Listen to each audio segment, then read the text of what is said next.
that she would have to go through guard inspection if she tried to leave afterward.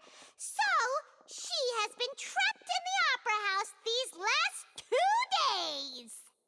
She had already become desperately hungry by the time we were chatting over macarons. So, she swiped 2 of them right under our noses. Talk about a sneaky thief. At this point, all the events that happened in the tunnel have now come to light. Ah, so that's the whole story. Bravo! Bravo! Now then, Lady Farina, do you wish to speak against the defense's statements? Please answer the question, Lady Farina. Also, if I may add, the trial has not yet ended. As such, I request that the prosecution not leave the room before the proceedings have concluded. What, are you reading my mind now? No, I have no further arguments. I admit defeat. But really, could you at least have left me with some dignity? Wow, look at that! She's like a deflated balloon now. If there are no objections, then as the Chief Justice of Fontaine, I shall once again repeat the full sequence of events. The actual perpetrator of the serial disappearances, Cowell, selected his next victim from the audience reservation list. With some modifications to the selector, he could ensure that the pre-selected young woman would be chosen. To cover up any evidence while committing the deed, Cowell thought of allowing the water tank to fall, which would conceal the water left behind after the young woman was dissolved. He also tampered with the rope suspending the water tank, using the fireworks at the end of the performance to cause the tank to drop and hide the watermarks. He poured the water from the primordial sea into a balloon during the preparation of the magic box and stuck it to the box's lid.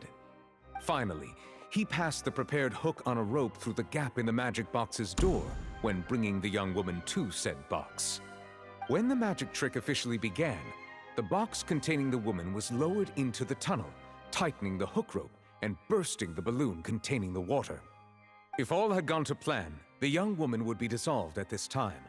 However, Liliane was not from Fontaine and thus fled the box with a loud noise.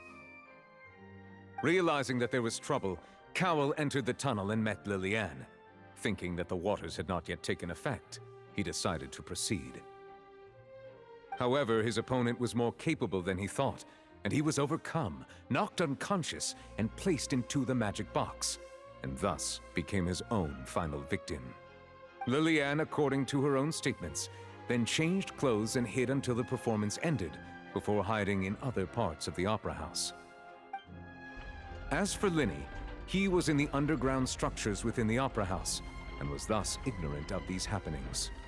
From this reconstruction of events, we can conclude that Linny, the accused, is in fact innocent. Hooray, Linny and Lynette! Amazing! While there is much in Linny and Liliane's conduct that should still be investigated separately, this case, at least, can be handed over to the Oratrice to make the final decision.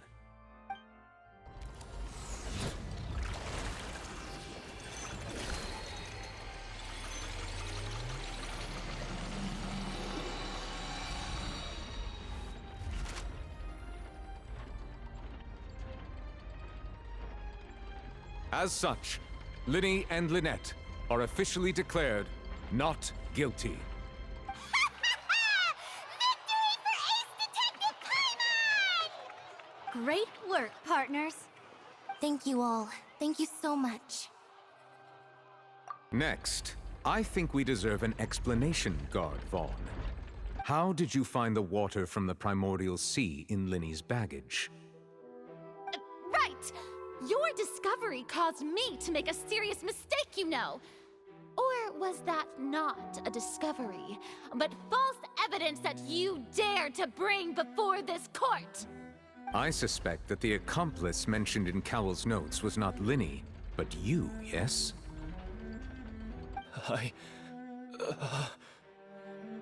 I'm sure you know what you must do to lessen your sentence.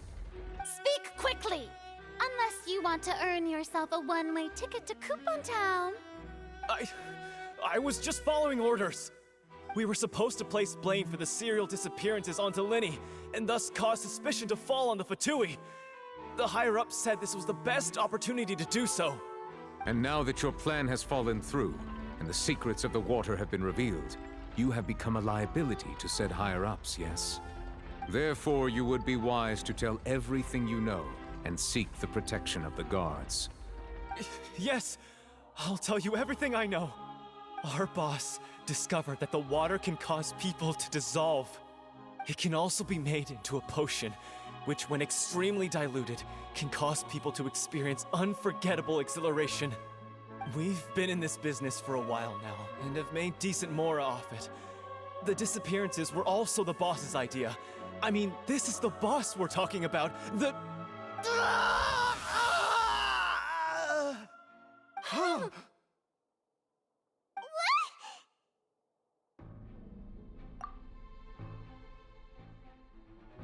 And now he can no longer talk.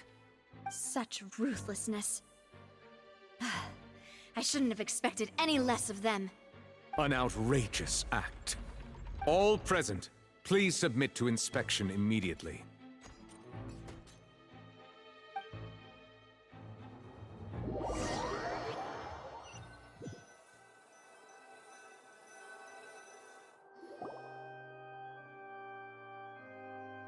So, we're just going back now?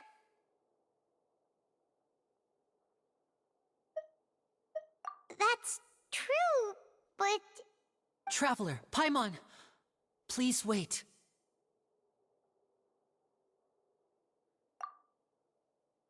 Lenny... I know you may not want to speak to me right now. Maybe you don't even want to look at me. But still, let me thank you again for defending me to the end, even after you learned that I'm a member of the Fatui. I guess. But regardless, I'd like the opportunity to set things straight. I didn't approach you with any ulterior motives or ill intent. I've spoken to you as myself, just plain Linny this entire time.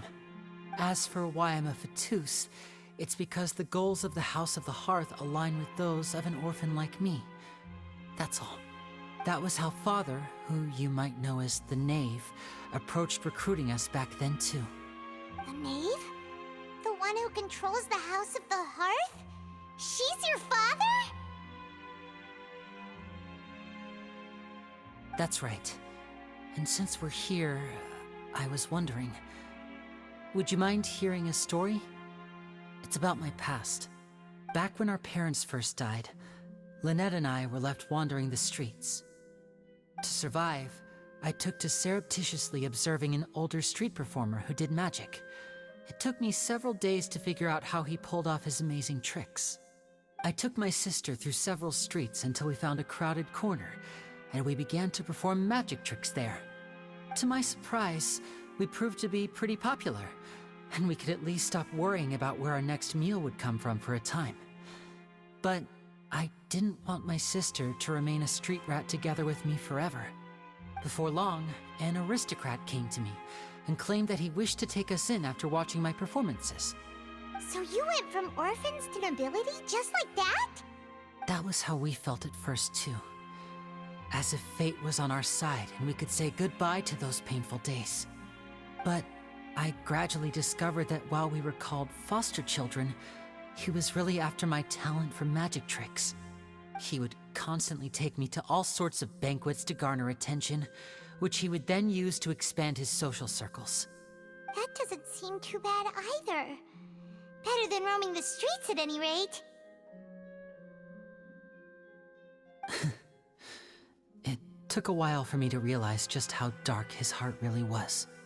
After one particular performance at a banquet, I discovered that Lynette was not on the same return vehicle as me. I waited a long time after we returned home, but she did not come back. I went to that noble's bedroom and asked him about her whereabouts. The answer he gave me was, she caught the eye of the most eminent person at the banquet, so I sent her over as a gift. I mean, you'll be able to perform your magic regardless of who your assistant is, yes? Oh no. So he was gonna... But wouldn't Fontaine's laws deal with such people? As far as outsiders are concerned, this is a relationship akin to adoption or foster care, and they have their ways of escaping the eye of the law.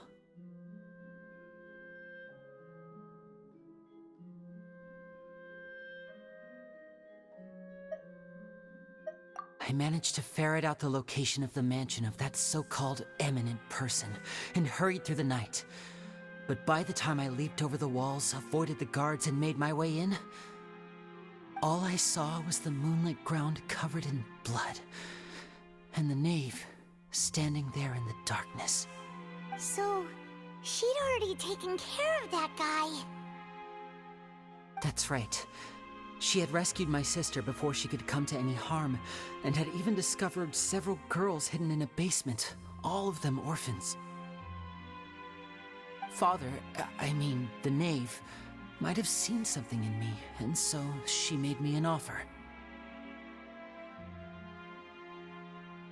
The House of the Hearth welcomes you, for your interests align with ours. Here, none will ever betray you. Indeed, betrayal shall never be permitted here. I was hesitant to trust her. I mean, I had just been betrayed by nobles.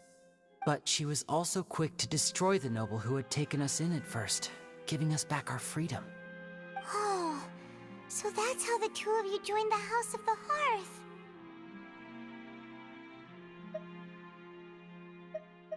She has her own plans.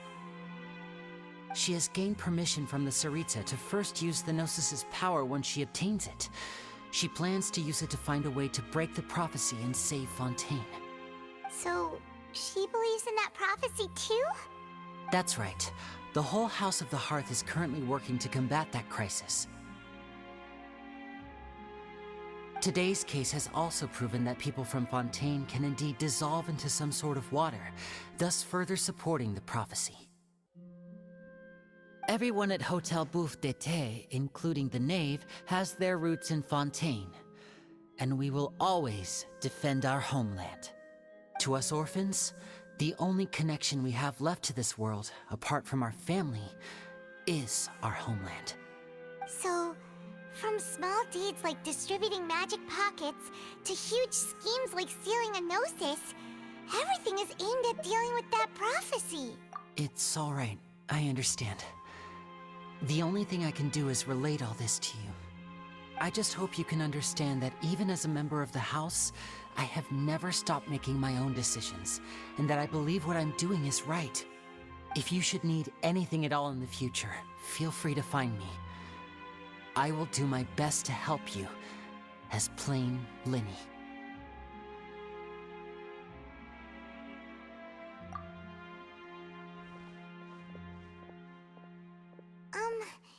Bye, Linny!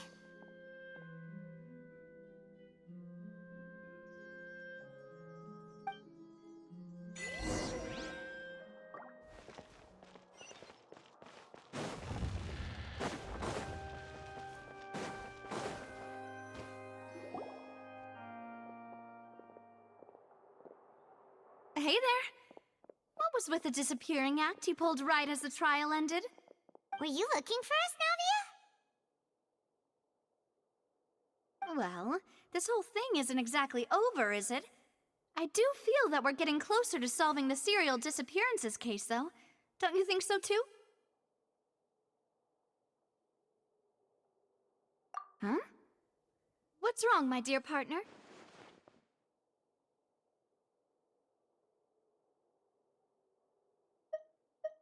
Besides, are you sure we're the ones who can crack a case that's been cold for decades now? And given that there's new evidence from the trial, there should be a trail of breadcrumbs for the Hydro Archon's people to follow now, right? Ah. I see. Well, I won't lie. I'm a little shocked to hear that from you. But I suppose you are just travelers who have only arrived in Fontaine after all. Sorry. I might have been too presumptuous. Don't say that, Navia. Ah, and we were having so much fun investigating with you, too. was like having new waters flowing into a stagnant mire, causing new hope to spring forth, and the reflection in the murk to become clearer. Well, sorry about that. I'm a bit prone to nostalgia. Don't mind me. Wait, shall we have a farewell meal? You know, to commemorate our time as partners? Huh? Do we really need to get that formal? Well, guess you really did treat us as partners, huh? Well, I'd just like to have a proper ending to every important memory. That way there are no regrets later. Anyway, it would just be a meal, so it shouldn't take up too much of your time. You don't have to twist Paimon's arm. If Boss Navi is treating, count Paimon in! Oh, wonderful! In that case, why don't we return to the Court of Fontaine and head to the Hotel de Boer? I believe we'll make it just in time for dinner. All right then, let's have our farewell meal!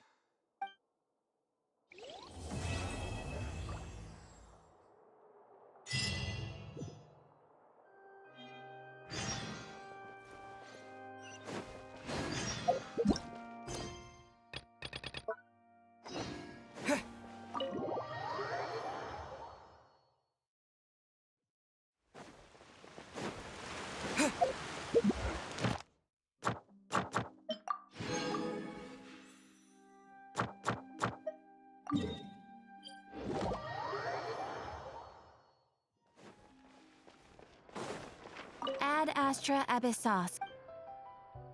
Thank you for completing to.